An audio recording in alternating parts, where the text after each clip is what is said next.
Friends, this is Gopal. मैं स्वागत करता हूं आपका अपने YouTube चैनल ट्रेडिंग सीपीआर में।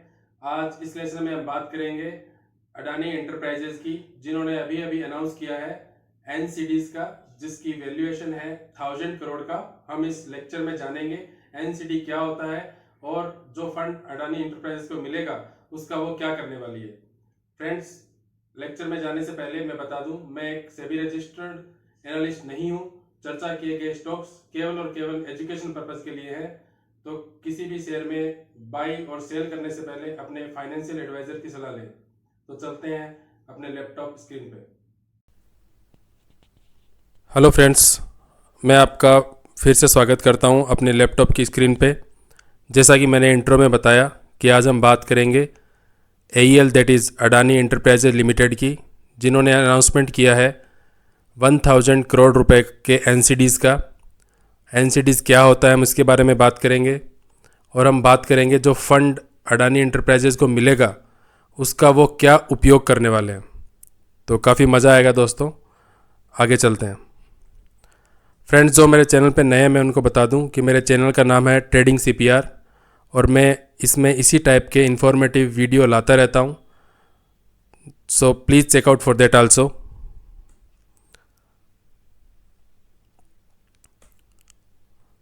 फ्रेंड, ये न्यूज़ मैंने बिजनेस स्टैंडर्ड से ली है। न्यूज़ को मैं आपको पढ़ के बता देता हूं। Adani enterprises limited has announced the launch of its second public issuance of non-convertible debentures, that is NCDs. The base issue size is 500 CR with an option to retain oversubscription of up to 500 CR under the Greenshoe option, taking the total issue size to 1000 CR. इसके बारे में हम आगे बात करेंगे। The issue will open on 9 July 2025 and close on 22nd July 2025. Each NCD has a face value of 1000 rupees. Investors can apply for a minimum of 10 NCDs and in multiples of 1 NCD thereafter. Setting the minimum application amount at 10,000 rupees, the NCDs are proposed to be listed on both the BSE and the NSE. Friends, मैंने इस news को break down किया है, बहुत अच्छे से समझ में आए आप लोगों के लिए, इसलिए। तो पहले इसमें हम ब्रेक डाउन किया मैंने कि अनाउंसमेंट किस चीज़ का है। तो जैसा कि हम सबको पता ही अनाउंसमेंट है for NCDs, that is non convertible debentures. क्या है आगे बात करेंगे। ईश्वर कौन है, कौन बोरोवर है इसमें, दैट इज़ AEL। क्या फुल फॉर्म है, अडानी इंटरप्राइजेज लिमिटेड। इन NCDs का टेन्योर कितना रहेगा, वो 3 टाइप के हैं, 24 मंथ्स का, 36 मंथ का एंड 60 मंथ्स का। और लिस्टिंग के प्लेटफॉर्म कौन कौन से हैं, तो NSE और BSE दोनों एक्सचेंज पे ये लिस्ट हो रहा है। और इसका बेस इशू प्राइस क्या है, दैट इज़ 5000 CR, और विथ ग्रीनशू ऑप्शन। ये क्या होता है हम आगे बात करेंगे। उसमें है 10,000 CR। फ्रेंड, इसमें 1000 CR लिखा है, that is 10,000 CR। Opening and closing date क्या है, तो फ्रेंड्स ये 9 जुलाई को ओपन हो रहा है और इसकी क्लोजिंग डे है 22 जुलाई 2025। फेस वैल्यू है 1000 रुपीज़ का एक NCD है,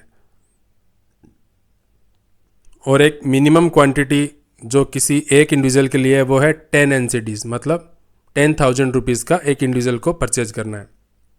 और उसके बाद में इन मल्टीपल्स ऑफ 1 NCD, मतलब अगर आप 10 तो आपको मिनिमम लेने हैं, लेकिन उसके बाद आप 11 ले सकते हैं, 12 ले सकते हैं, 1 के मल्टीपल में आप उसको आगे ले सकते हैं। इफेक्टिव यील्ड क्या रहेगी, 8.95 से 9.30। इसका क्या मतलब है, इसका मतलब ये है कि जो सपोज किसी ने 24 मंथ्स लगाया, किसी ने 36 मंथ लगाया और किसी ने 60 मंथ्स के लिए लगाया, तो इन तीनों के लिए रेट अलग अलग होगी। ठीक है, तो ये जो यील्ड का वेरिएशन है वो इसीलिए 8.95 से 9.30 जो मैक्सिमम पीरियड के लिए लगा रहा है, जो 60 मंथ्स के लिए लगा रहा है उसके लिए आई थिंक 9.30% रखा है। अब हम जो मेन क्वेश्चन हमारे दिमाग में है, what do you mean by NCDs। NCDs होता क्या है। तो अगर हम डेफिनेशन पे जाएं तो एनसीडी एक क्या है, नॉन कन्वर्टेबल डिबेंचर्स। और नॉन कन्वर्टेबल डिबेंचर्स क्या होते हैं, ये एक फिक्स्ड इनकम सिक्योरिटीज़ होती है जो इशू करती है हाई रेटेड कंपनीज, और वो भी लॉन्ग टर्म के लिए।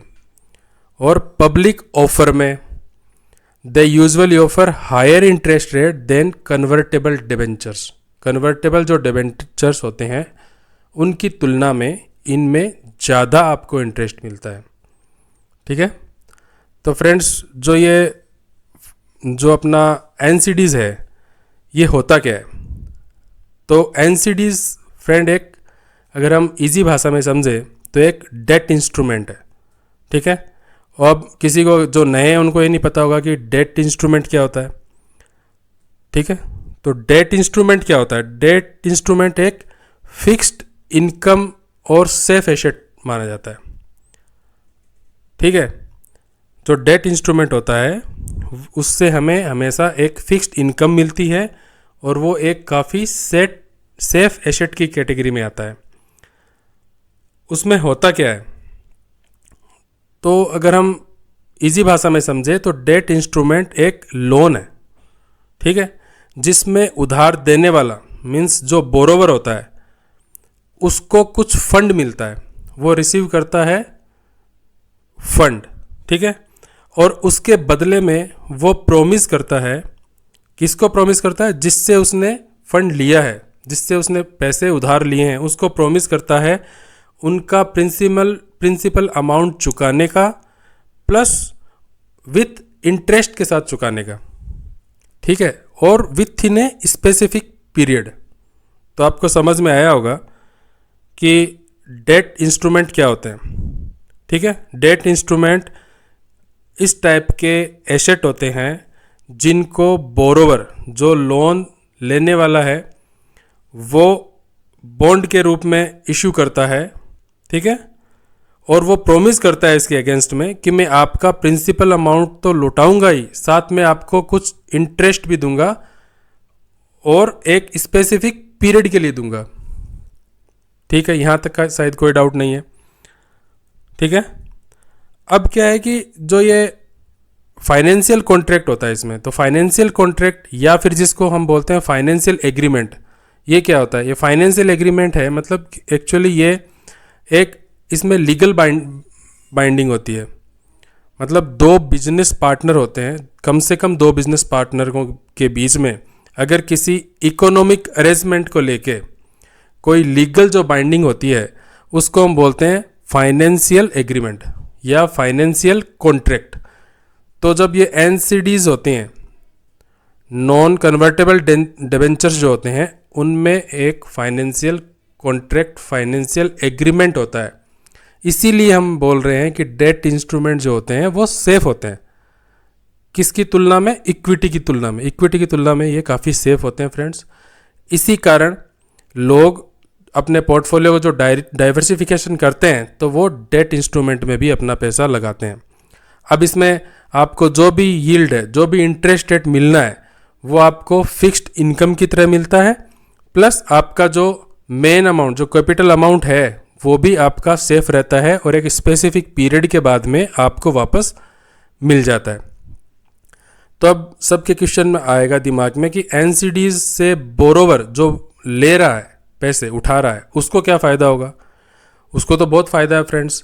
उसको ये जो एक तो कम इंटरेस्ट में पैसा मिल रहा है, प्लस इसके अगेंस्ट में उसका कोई भी इक्विटी या एसेट डाइल्यूट नहीं हो रहा है, उसकी ओनरशिप में कुछ कमी नहीं आ रही है, क्योंकि ये नॉन कन्वर्टेबल डिबेंचर्स है। मतलब इनके जो बॉन्ड है that can not be convert into equity.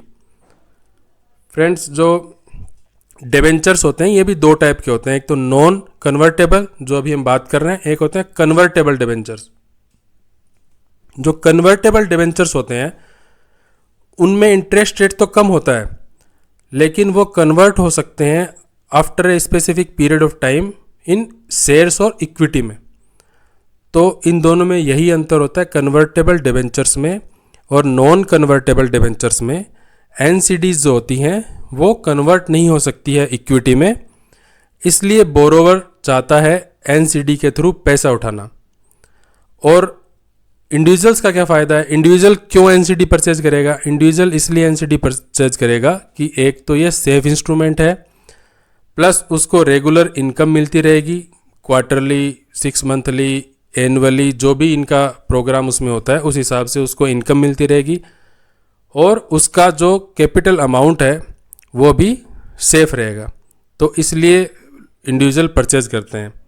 ठीक है, यहाँ तक समझ में आ गया होगा। अब मैं वापस आपको उसी न्यूज़ पे लेके चल रहा हूँ कि उसमें एक लाइन आई थी, मैं इसको हाईलाइट करना चाहूँगा। शू ऑप्शन, ग्रीन शू ऑप्शन, वैसे तो ये इसका बेस इशू क्या है 500 CR का, लेकिन under the green shoe option इसका इशू साइज हो जाएगा 1000 करोड़ का। Under the green shoe option taking the total issue size to 1000 CR, शायद मैंने पहले 10,000 CR बोल दिया था, तो प्लीज़ करेक्ट करें उस चीज़ को। तो जो अब मैं ये आपको बताना चाहता हूँ कि ग्रीन शू ऑप्शन क्या होता है। फ्रेंड्स, ग्रीन शू ऑप्शन इसलिए बनाया गया कि जब बॉन्ड कोई भी एजेंसी इशू करती है, कौन कौन सी एजेंसियाँ होती है, जैसे गवर्नमेंट भी बॉन्ड इशू कर सकती है, जैसे ट्रेजरी बॉन्ड्स होती है वो गवर्नमेंट के थ्रू होते हैं, और इंडिविजुअल जो लोन लेते हैं एक वो चीज़ हो गया। फिर कॉरपोरेट बॉन्ड होते हैं, जैसे अभी एनसीडीज़ की हम बात कर रहे हैं, और कुछ होते हैं सर्टिफिकेट्स ऑफ डिपॉजिट्स। ठीक है, अब क्या होता है कि जब आदमी को जब बॉन्ड इशू करती है कोई कंपनी, सपोज 500 करोड़ का उसने एनसीडीज इशू किया, लेकिन अगर वो ओवर सब्सक्राइब हो गया, मतलब उसकी डिमांड बहुत ज़्यादा है, जैसे कि हम आगे बात करेंगे कि पहले भी इन्होंने 800 करोड़ रुपए उठाए हैं सितंबर 2024 में, तो वो भी एक ही दिन में पूरा फुल सब्सक्राइब हो गया था। तो क्या होता है कि जब कोई बॉन्ड फुल सब्सक्राइब हो जाता है, उसका जैसे ओवर सब्सक्रिप्शन जब होता है, तो उसकी सेकेंडरी मार्केट में उसकी वैल्यू फ्लक्चुएट ना हो, इसके लिए ये ग्रीन शू ऑप्शन बनाया गया। इसमें क्या होता है कि जितने का आपका बेस इशू है प्लस उतना ही इशू उसमें ऐड कर दिया जाता है। तो इसीलिए इसमें लिखा है कि 500 करोड़ का बेस इशू है और ग्रीन शू ऑप्शन के तहत ये हो जाएगा 1000 करोड़ का। इसका मतलब जो ओवर सब्सक्राइब होगा उनको भी एनसीडीज मिलेंगे अप टू 1000 CR तक। ठीक है, तो ये था, मैं बताना चाह रहा था कि ग्रीन शू ऑप्शन क्या होता है। अब चलते हैं नेक्स्ट स्लाइड की ओर। अडानी इंटरप्राइजेज लिमिटेड ने बताया है कि इसका जो 75% अमाउंट जो आएगा उनके पास में, वो उसका काम में लेंगे एग्जिस्टिंग बोरोइंग का रीपेमेंट करने के लिए। ठीक है, और जो रिमेनिंग 25% है वो देखिए इसमें लिखा है allocated for general corporate purpose, उनका यूज करेंगे ये जनरल कॉरपोरेट पर्पज के लिए। ठीक है, अब हम इनके फंडामेंटल के लिए भी जाएंगे आगे कि ये क्यों एनसीडीज सेकेंड टाइम लेके आ रहे हैं। अब देखिए फ्रेंड्स, आगे न्यूज़ है कि जो मैं अभी बता रहा था कि AEL first issuance of NCDs in September 2024, इन्होंने सितंबर 2024 में अपना फर्स्ट एनसीडी इशुएंस निकाला था, वो था 800 करोड़ का। वो फुल सब्सक्राइब हो गया था ऑन द ओपनिंग डे पे ही वो पूरा सब्सक्राइब हो गया था। और ये जो अभी जो नया एनसीडी इशू हुआ है, जो होने वाला है, अनाउंसमेंट हुआ है, उसके लिए जो केयर और इकरा की जो रेटिंग है वो AA और स्टेबल है।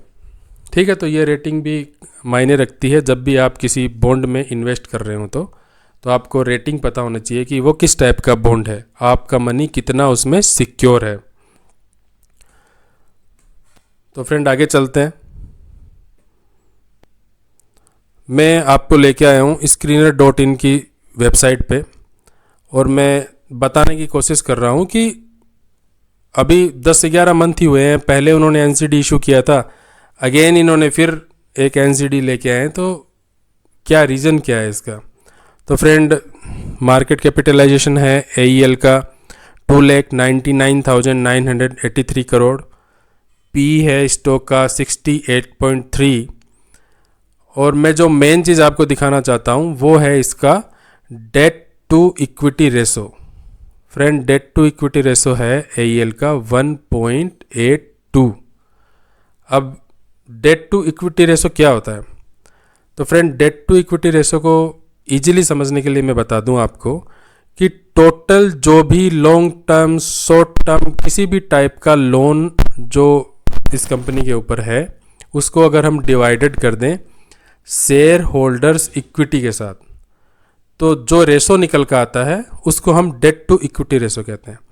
और किसी कंपनी के लिए जो debt to equity ratio healthy तब मानते हैं जो 1 के नीचे हो, ठीक है। इसमें थोड़ा सा स्लाइटली हायर है। और हम बात करें इसकी टोटल बोरोइंग की, तो अभी इसकी बोरोइंग है 91,819 करोड़ में है फ्रेंड्स ये वैल्यू। तो डेट काफ़ी ज़्यादा है और ये देखते जा रहे हैं कि ये 2020 के बाद, 19 के बाद ये इंक्रीज़ होता जा रहा है। 2019 में केवल 11,243 का CR का लोन बोरोइंग थी, उसको जो बढ़ के अभी 91,819 हो गया है। इसीलिए उन्होंने लिखा है कि 70% अमाउंट जो है वो हम लोन को रीपेमेंट करेंगे ताकि ये बोरोइंग थोड़ी कम हो और इसका इंटरेस्ट इनको कम पे करना पड़े, और 25% जो है वो जनरल कॉरपोरेट पर्पज़ के लिए काम में लेंगे। तो फ्रेंड्स, NCDs के इस लेक्चर में बस इतना ही। Please like, share and subscribe. मैं आशा करता हूँ कि आपका ये लेक्चर बहुत फ्रूटफुल रहेगा। मिलते हैं एक नए वीडियो के साथ, तब तक के लिए जय हिंद।